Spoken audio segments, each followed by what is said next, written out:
9:15 de la mañana, una mañana lindísima, calurosa, que anuncia un día de altas temperaturas. Momento de la polémica, una polémica que hoy se va a centrar en un tema que es el de la polarización de del Uruguay. Si existe una división profunda, eso que los argentinos llaman grieta, y que, bueno, es un modo de hablar que por lo menos a nosotros no nos gusta mucho, a mí no me gusta mucho, creo que no refleja exactamente lo del Uruguay, que es una situación de Argentina. Pero el viernes pasado, el ex senador nacionalista Juan Martín Posadas, un hombre muy cercano a Wilson Ferreira, que estuvo en la dirección de la democracia, advertía sobre este riesgo. Ahora después enseguida vamos a escuchar un trozo de lo que dijo. Y tenemos aquí con nosotros, como todos los lunes, al doctor Enrique Viana. ¿Cómo anda? ¿Qué tal? Buen día. Bienvenido. Y por teléfono están Antonio Ladra. ¿Cómo andás, Antonio? Buen día, ¿cómo andan? Bien, todo bien. Y Luis Nieto. ¿Cómo andás, Luis? ¿Qué tal? ¿Cómo están? Somos mayoría de ausentes, qué desastre. ¿Estás en el campo o no? Lo dejamos solo, Enrique. ¿Estás en el campo? Sí. Hoy tenía que hacer unas gestiones acá y después ya me voy a Montevideo. Bueno, muy bien. Pero bueno, no vamos a ver. El Uruguay vive una situación de polarización que arriesgue una grieta profunda entre distintos sectores de la sociedad. ¿Existe eso? ¿Existe ese problema? No sé si tenemos la grabación. Ahora sí. Vamos a escuchar lo que decía Juan Martín Posadas el viernes sobre este tema y a partir de eso comenzamos a conversar. Es difícil poner una fecha, pero haga un par de años, más o menos, empezó un cuarto menguante. Yo lo nombré así hace 2 años en un artículo que escribí, cuando el Frente Amplio empezó a enredarse en sus propios problemas internos. Todo aquello de Sendic, otros enredos internos que lo sorprendieron, los manejó mal, y ahí fue constituyéndose un menguante, un cuarto menguante, que terminó expresándose en las elecciones de octubre, y que lo más probable, por todos los indicios que hay, es que se mantenga ahora en noviembre. Creo que desde un punto de vista es una cosa sana, pertenece a esa condición esencial de la democracia, que es la rotación de los partidos en el poder, y espero yo que produzca una recapacitación, no solo interna del Frente Amplio, sino del imaginario colectivo del Uruguay, que se puso muy extremista, muy dualista, muy blanco o negro, muy estás conmigo, muy polarizado, dice usted. Muy polarizado, cosa que el Uruguay ya había podido superar, había podido digerir, había podido tomar de una forma más adulta. Se retrocedió un poco. ¿Hay una grieta ahora? A mí no me gusta usar ese término porque lo usaron los argentinos, lo inventaron los argentinos, pero hay una cosa por el estilo, no se puede negar. Hay una cosa por el estilo que tiene, digamos, una raíz en la naturaleza humana, pero tiene una raíz, y esto me gustaría conversarlo con ustedes, a ver si están de acuerdo conmigo o no. Yo creo que una de las raíces importantes que tiene esta división, vamos a llamarla así, si quieres llamarla grieta para que la gente entienda, No me gusta, estoy de acuerdo con usted, a mí me parece que... Pero hay una cosa de eso, de ellos o nosotros.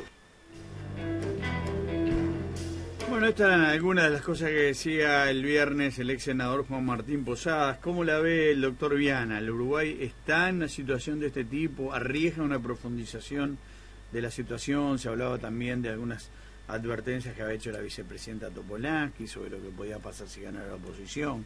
Se reiteran de distintos lados. Se ha llegado a decir que no íbamos a tener carnaval. Bueno, ¿cómo la ve usted, doctor Viana? A mí me preocupa un poco la contracara de esto, ¿no? Yo siempre he entendido que la contradicción, el dualismo, la dualidad, que existan dos posiciones, que exista un verdadero gobierno y una verdadera oposición. es lo mejor que le puede pasar a un país.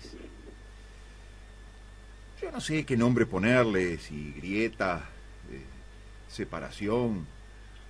No, partidos políticos, en definitiva. Si hay más de un partido político, tiene que haber contradicción, oposición, debate, formas de ver el país en forma distinta. Yo escuché con atención la entrevista al señor Juan Martín de Posada.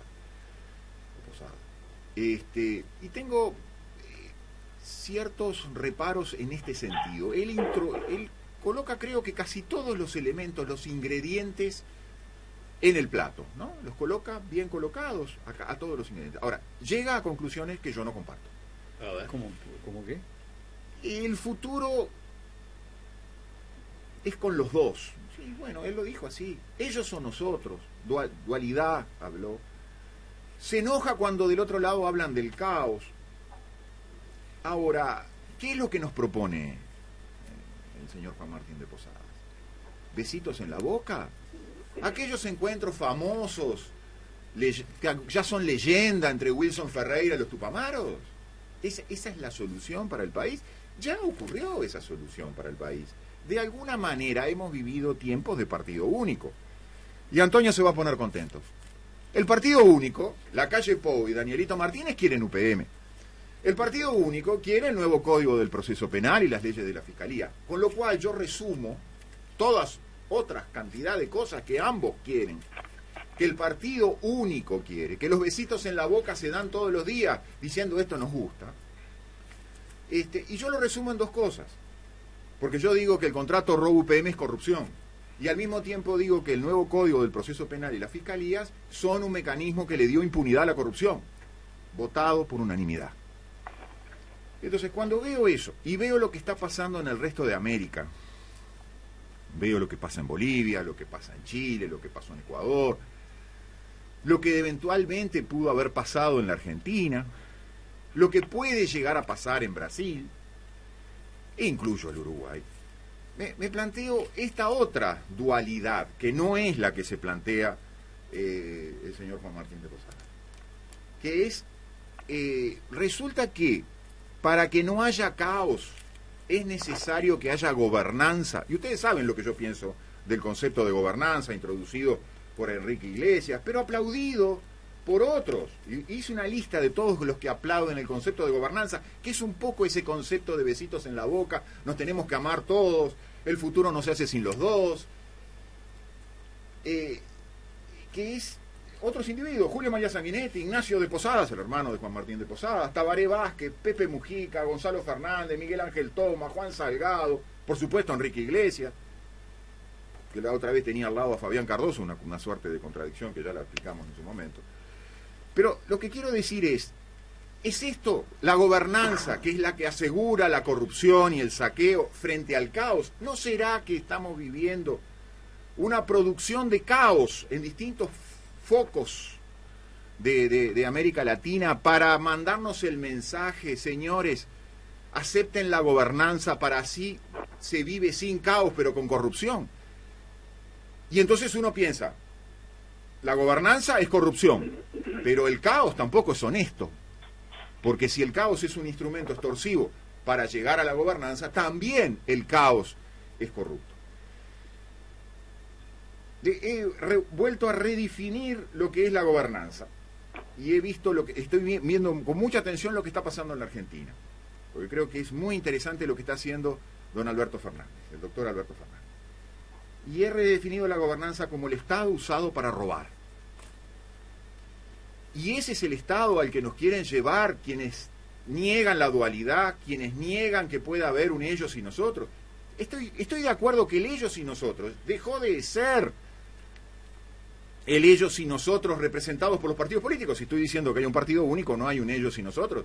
El Frente habla de alianzas de cúpula para enrostrarle a la carpa multicolor de Luis. Pero ¿y ellos qué son? No son una alianza de cúpula que se fue a reunir en Finlandia con Tabaré Vázquez y el PIT-CNT a la cabeza por UPM. Segunda vez que lo menciono, te va dedicado a Antonio también. Bueno, vamos con Antonio, que ha sido eludido más de una oportunidad. Antonio, buenos días, ¿cómo la ves? Bueno, buen día. Bueno, siempre muy agradecido, doctor Viana, que siempre me dedica algunas palabras. Bueno, yo escuché y me leí muchas de las columnas del doctor Juan Martín Posadas. Entonces, hay que empezar por casa también, ¿no?, para hablar de eso, porque muchas de las columnas de Juan Martín Posadas plantea una suerte de grieta social, de grieta política, si se quiere, ¿no? Pero digamos, es como lógico que el que es blanco o que es colorado, como existía antes, blancos y colorados solamente, quieren sacar del gobierno al que está en un lado o en otro. Acá pasa exactamente lo mismo con el Frente Amplio. Ahora quieren sacar el Frente Amplio. En la última columna termina diciendo viva el Partido Nacional, Canejo, por ejemplo, ¿no? Y dice que es legítimo, pero no es normal que un partido esté tanto tiempo en el poder. Se refiere al Frente Amplio, pero no habla de los 97, 98 años que tuvo el Partido Colorado en el poder. Pero más allá de eso, yo diferencio, y a mí tampoco me gusta hablar de grieta, pero para hacerlo más fácil, hablemos de grieta. Yo diferencio lo que puede ser una grieta política y una grieta social. ¿Y entonces? Entonces, el tema es la grieta social. Hace 3 años, en septiembre del 2016, ustedes recuerdan aquel desgraciado hecho del asesinato de Heriberto Prati en Carrasco Norte. Sí, claro. Bueno, ustedes se acuerdan que a partir de eso, donde ocurrió el episodio, había un asentamiento, se llama Asentamiento Esperanza o Acosta y Lara, porque la calle se llama Acosta y Lara por allí, ¿no? Y entonces, donde lo mataron a Heriberto Prati fue a pocos metros del asentamiento. Los vecinos de allí, que hicieron una movilización importante en aquel momento, le dijeron contra el asentamiento porque creyeron que del asentamiento salía. Y cuando yo estuve allí, en ese asentamiento, hablé con una concejala de la zona, la señora que se llama Beltrán, creo, si no recuerdo mal, que vive sobre la calle Acosta y Lara. Y ella me decía, palabras más, palabras menos, porque hace ya tiempo de esto, dice, la mayoría de los vecinos piensan que por el hecho de vivir acá, es decir, en el asentamiento, los de allá nos miran mal. Y no es así en realidad, porque muchos de los que vivimos acá trabajamos allá. Lo mismo que los vecinos de acá, o sea, del asentamiento, miramos mal a los de allá, o sea, los del asentamiento miran mal a los que viven cruzando la calle. No, entonces, fíjate que esta señora me estaba hablando de los vecinos de acá y de allá, cuando físicamente lo que los separa es una calle. Los de acá son los pobres, los pichis, los de allá son los ricos, los chetos, ¿no? Esa es la terminología que usan unos y otros. Y eso pasa a 30 minutos de la torre ejecutiva, que es la sede del gobierno, más o menos en la misma distancia del poder legislativo, ¿no? Y esto es lo que se vive en la vida real, se multiplica en las redes sociales. Entonces, la grieta social, esa es la preocupante, y eso es el problema. La grieta política, quizás de acuerdo con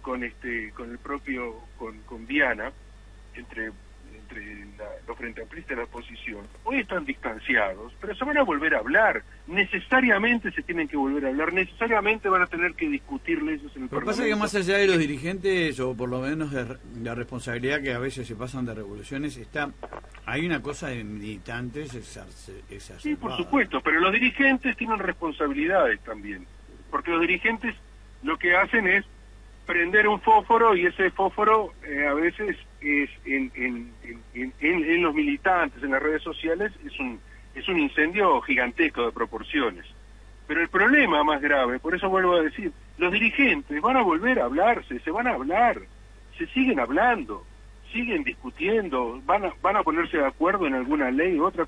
¿Cuántas leyes salieron en este periodo de gobierno que salieron de acuerdo con todos los partidos? Muchísimas. Son las menos las leyes en las cuales no estuvieron de acuerdo. Pero en la mayoría se van a tener que poner de acuerdo y van a tener que hablar. pero la grieta social, la que queda en la gente, esa es la preocupante. Y eso no es de ahora, es de hace mucho tiempo. Sí, Hay muchos cortes también, ¿no? Recuerdo las palabras del intendente Orsi cuando asesinaron a una mujer y hijo. Sí, cuando dijo, son los de acá y los... Ellos y nosotros, ¿no? Vamos a ver qué dice Luis Nieto en su primera reflexión. Luis. Bueno, hay varias cosas.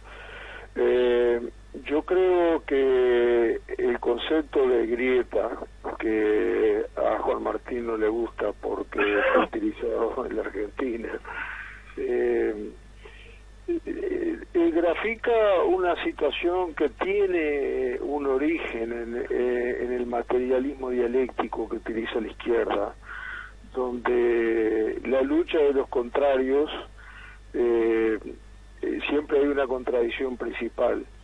Es fácil, más fácil identificar de qué lado me pongo de la grieta, ¿no? La grieta parece ser un tajo en la tierra donde de un lado está uno y del otro lado está el otro.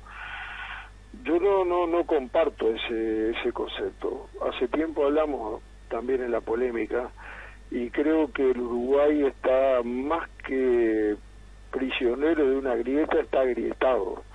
Y hay varias grietas, hay muchas grietas. A ver. No solo entre la pobreza y la riqueza, digamos. Nosotros parece que no queremos salir de esa herencia colonial de entre el campo y el puerto, por ejemplo, ¿no?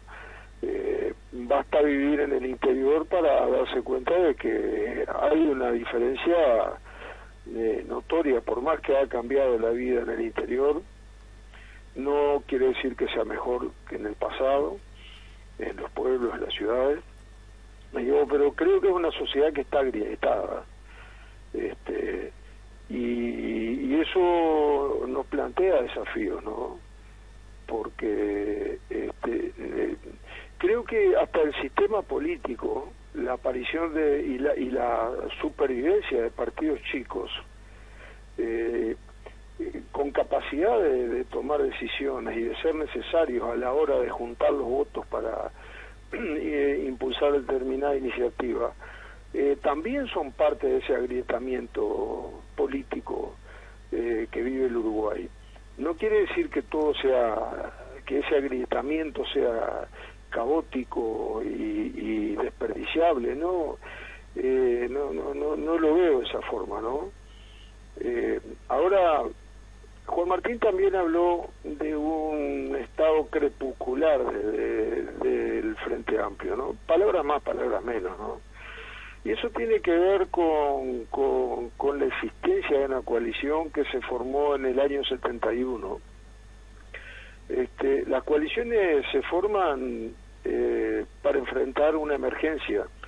En aquel momento se autodefinió como una fuerza pacífica y pacificadora, ¿verdad? Ahora, cada partido tenía su propia independencia y su pasado, sus diferencias. La emergencia en aquel momento se veía, es decir, tiros en la calle, secuestros, cárceles bajo tierra, gente presa presa por motivos políticos en Punta Carreta y en cuarteles, escuadrón de la muerte, secuestrando y asesinando, etcétera. Se vivía una situación caótica en el año 71, una situación de extrema complejidad de violencia, ¿no? El Frente Amplio nace como esa fuerza pacífica y pacificadora que también lo describió Seregni, porque era en cierta forma la contracara del MLN. Yo creo que terminó siendo parte de un instrumento político del MLN, pero bueno, después vino la dictadura, pero no se puede decir que a partir del 84 y en adelante siguieran existiendo las mismas condicionantes para que una coalición se mantuviera viva y junta, ¿no? Y actuando en bloque, porque ya la guerrilla, digamos, se había integrado a la vida política, la dictadura había quedado atrás, daba la impresión de que fuera el momento de los partidos políticos, e incluso la convergencia democrática que existió desde el año 80 al 84, en cierta forma fue la respuesta política de el Frente Amplio y el Partido Nacional y algunas personas del Partido Colorado. Del Frente Amplio, perdón, del Frente Amplio no, del Partido Comunista y alguno más. O sea, del Partido Comunista. O sea, Seregni estuvo absolutamente opuesto. El Partido Socialista también estaba, El Partido Socialista también. Sí, una parte, pero el resto estaba totalmente opuesto porque Seregni de la cárcel expresó su posición más tajante, ¿no? Exactamente, pero digo, en aquel momento estuvo cuestionado el Frente Amplio como instrumento político, pero lo más dramático me parece que pasó a partir de la recuperación democrática, porque las mismas condiciones que habían en el año 71, a partir del 5 de febrero, cuando se forma el Frente Amplio, desaparecieron después. Y una constatación de eso la estamos viviendo ahora. El otro día, a raíz como es del debate, donde Martínez reclama su independencia para decidir como presidente, y Mujica lo manda a callar, ¿no? Entonces quiere decir que eso está marcando los límites a partidos que de pronto, sin estar encorsetados, yo no sé si tendrían más o menos votos, no, eso no es el tema. Digo, aquello que fue una solución o una respuesta a una emergencia desapareció, pero quedó el mecanismo político de partidos políticos diferentes y muy diferentes, porque no es lo mismo como ve el Frente Amplio, una parte del Frente Amplio, la situación de Venezuela, de Cuba o de Bolivia, que la otra parte del Frente Amplio, y son definiciones decisivas, porque ahí está en juego una manera de entender el mundo y una manera de asumir o no asumir la democracia plenamente. Bueno, algo de eso fue lo que llevó a la crisis más grande, hubo varias, ¿no? Pero la crisis más grande del 89, cuando se van Batalla, el PDC y otros sectores del Frente, y después Rafael Michelini. Rafael Michelini también quedó enfrentado en la campaña electoral muy duramente al Frente, ¿no? Muy duramente, y además tenía, en aquel momento que lo matan, lo asesinan. No, Rafael digo yo, No, Rafael no, pero yo digo Selmar, sí. En aquel momento tenía una excelente relación con Ferreira, sí. Y se proponían un retorno político juntos. Sí, incluso una parte del MLN el 8 de octubre del 74 se parte y deciden abandonar las armas e irse con ellos, ¿no? Exactamente. Entonces, ese abandono, esa pérdida, da la impresión, yo coincido con Juan Martín en esto, que estamos viviendo un momento crepuscular del Frente Amplio, pero no por razones malignas, ni por una conspiración en contra del Frente Amplio, es que desaparecieron las condiciones que lo hicieron posible. Hoy en día son otras. Bueno, muy bien, interesante perspectiva. Vamos a una última breve vuelta. Vamos con el doctor Viana. Les pedimos brevedad en esta última. Sí, yo no estoy de acuerdo esta vez con el amigo Luis Nieto. Yo no creo que estemos en un periodo crepuscular del Frente Amplio. Yo no creo que haya dos Frente Amplios dentro del Frente Amplio. Creo que el Frente Amplio, después de 15 años, es una sola cosa, ¿no? Aquello de la colcha de retazos sí puede haber tenido su origen, pero yo creo que hoy el Frente Amplio es uno solo. Que juega a policía bueno, a policía malo, que juega, como te digo una cosa, te digo la otra, permanentemente. A veces el mismo personaje hace los dos roles, ¿no? Hay veces que lo hacen con distintos personajes, pero yo no creo en eso. ¿Usted cree que está todo coordinado así? Sí. Yo creo que sí, que está que todo no hay coordinado. Diferencias reales. No las hay porque la prueba está que cuando gobernaron en forma monolítica, ¿no? Y cuando tuvieron que echarlo a Sendic, lo echaron en forma monolítica, incluso con el aval de los otros partidos que ni siquiera se gastaron mucho en preguntar por qué. Es actuar monolítico. Bastante, ¿no? Sí, pero es actuar monolítico. Primero el plenario lo defendió a muerte, ¿no?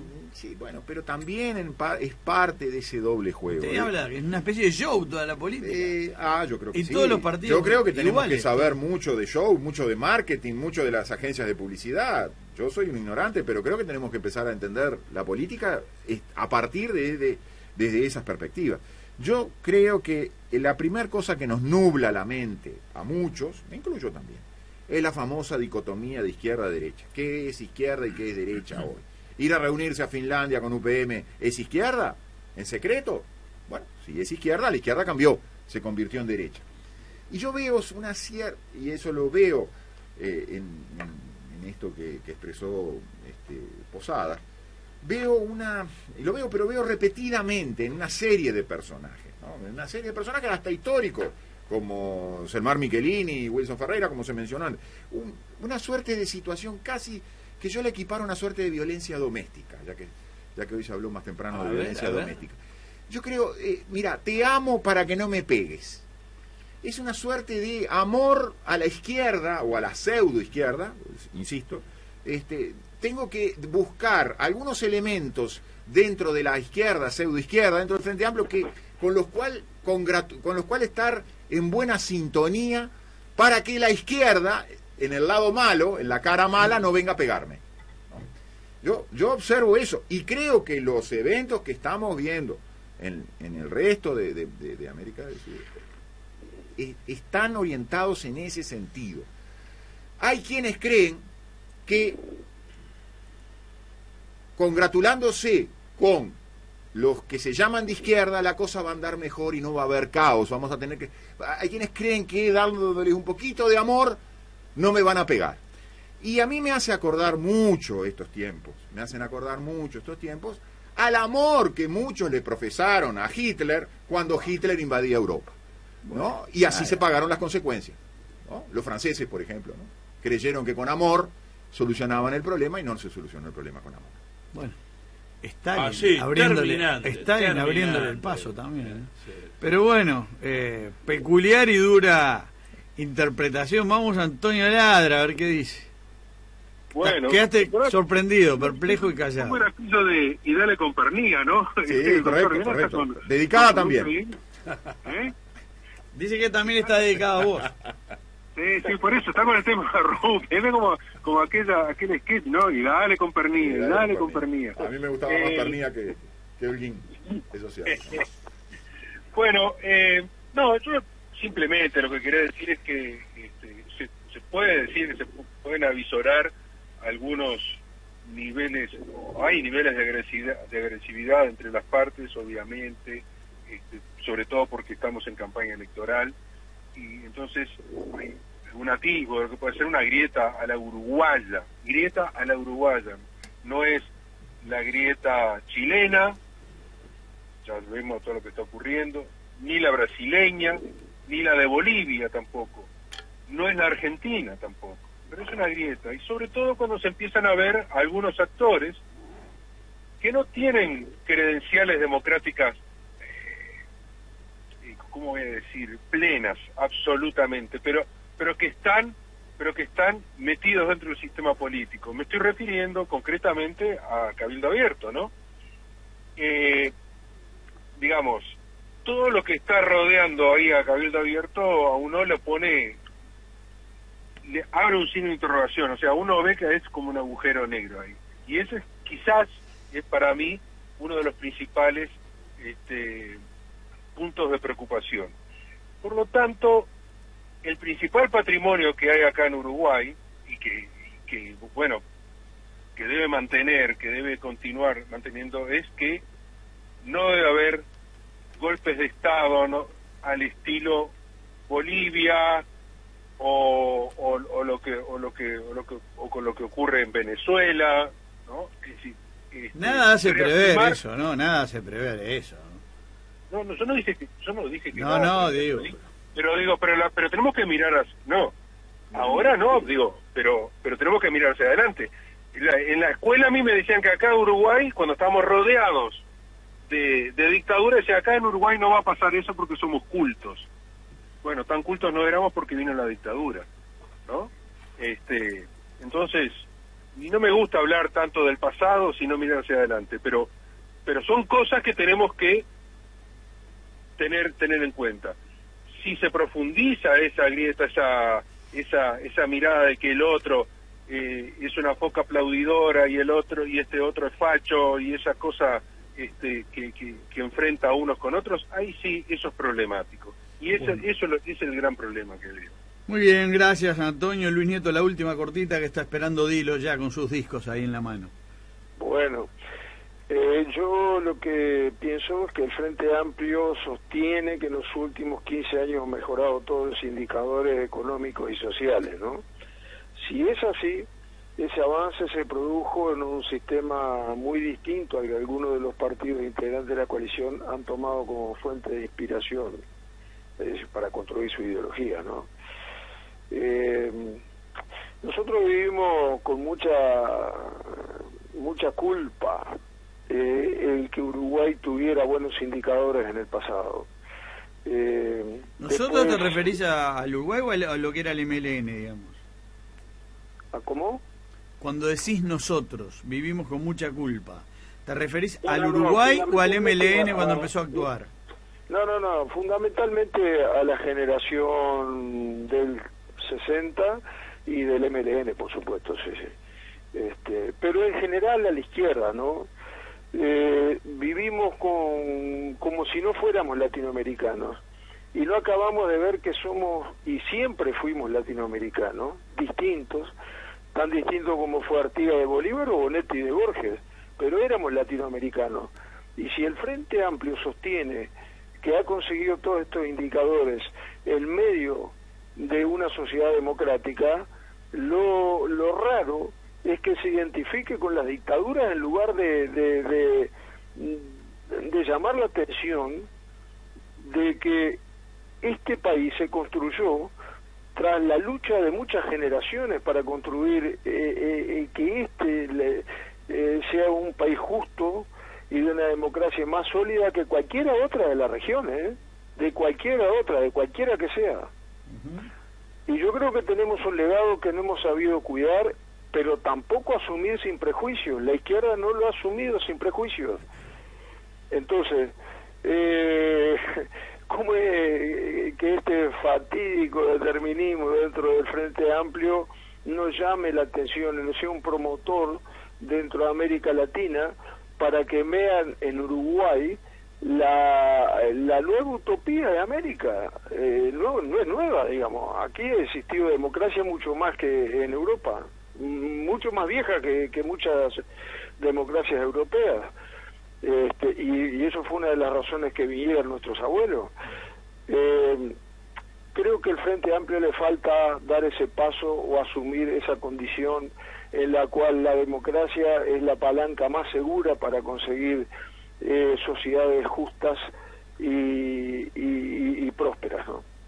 Bueno, muy bien. Luis Nieto, muchísimas gracias. Doctor Enrique Viviana, Antonio Ladra. Nos reencontremos con ustedes el lunes y ahora vamos enseguida de la pausa a Dilo, Di Lorenzo y la música.